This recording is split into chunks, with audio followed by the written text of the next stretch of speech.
Bismillahirrahmanirrahim. Assalamualaikum warahmatullahi wabarakatuh. Halo, bertemu kembali dengan Ibu untuk belajar. Bagaimana keadaan kalian hari ini? Semoga kita senantiasa dalam keadaan sehat walafiat dan dalam lindungan Allah Subhanahu wa Ta'ala. Kali ini kita akan membahas muatan pelajaran PPKN, tema 9, Kayanya Negeriku, subtema 2, Pemanfaatan Kekayaan Alam di Indonesia. KD 3.2, mengidentifikasi pelaksanaan kewajiban dan hak sebagai warga masyarakat dalam kehidupan sehari-hari. Simak videonya baik-baik yuk. Menjelaskan hak dan kewajiban terhadap lingkungan dan negara.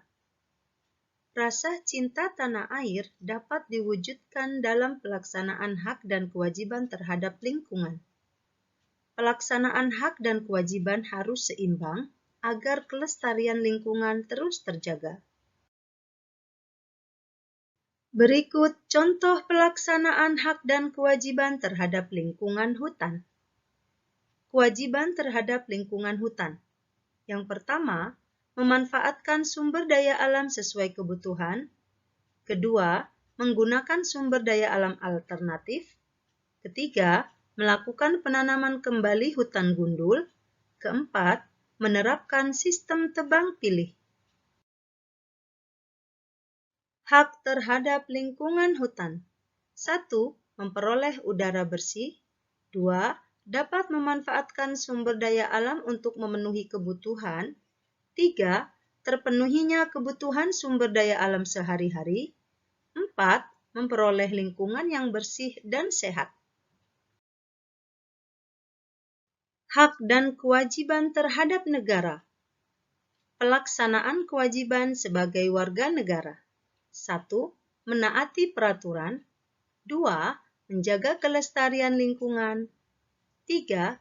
Wajib pajak harus membayar pajak secara teratur. 4. Mengikuti pendidikan dasar. 5. Membela negara. Dan 6. Menjaga nama baik negara.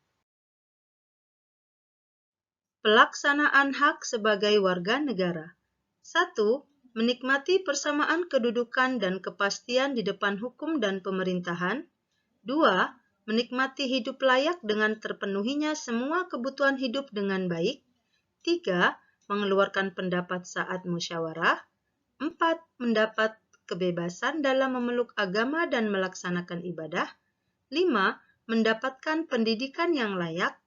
6. Memanfaatkan sumber daya alam. Mengidentifikasi hak dan kewajiban terhadap sumber daya alam. Sumber daya alam banyak dimanfaatkan sebagai sumber energi, misalnya tumbuhan, laut, minyak bumi, batu bara, dan lainnya. Semua sumber daya alam tersebut perlu dimanfaatkan dengan bijak agar masyarakat dapat sejahtera dan menikmatinya secara terus-menerus. Hak dan kewajiban masyarakat terhadap sumber daya alam. Hak masyarakat. Memanfaatkan hasil pertanian sebagai bahan makanan, menikmati keindahan sumber daya alam, memanfaatkan bahan bakar minyak, memanfaatkan air untuk keperluan minum, mencuci, dan mandi, memanfaatkan kayu untuk bahan bangunan, bahan baku pembuatan mebel, serta bahan baku pembuatan buku dan pensil. Sementara itu, kewajiban masyarakat membudidayakan tanaman pertanian dengan baik, menjaga kelestarian sumber daya alam, menghemat penggunaan bahan bakar minyak, menjaga sumber-sumber air dari pencemaran limbah dan sampah, melestarikan tumbuhan penghasil kayu dengan cara menerapkan sistem tebang pilih dan reboisasi. Menjelaskan kerjasama dalam melaksanakan kewajiban menjaga kelestarian sumber daya alam. Pemanfaatan sumber daya alam yang berlebihan secara terus-menerus dapat menimbulkan permasalahan. Misalnya, habis atau tercemarnya sumber daya alam tersebut. Oleh karena itu, baik antara masyarakat dengan masyarakat dan masyarakat dengan pemerintah, perlu bekerja sama dalam melaksanakan kewajiban. Tujuannya agar sumber daya alam tersebut tetap lestari.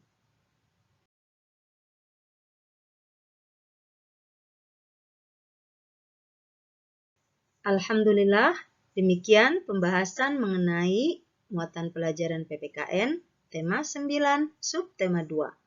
Semoga apa yang Ibu sampaikan bermanfaat. Mohon maaf apabila ada kekurangan. Terima kasih atas perhatiannya. Tetap semangat belajar, tetap jaga kesehatan. Wassalamualaikum warahmatullahi wabarakatuh.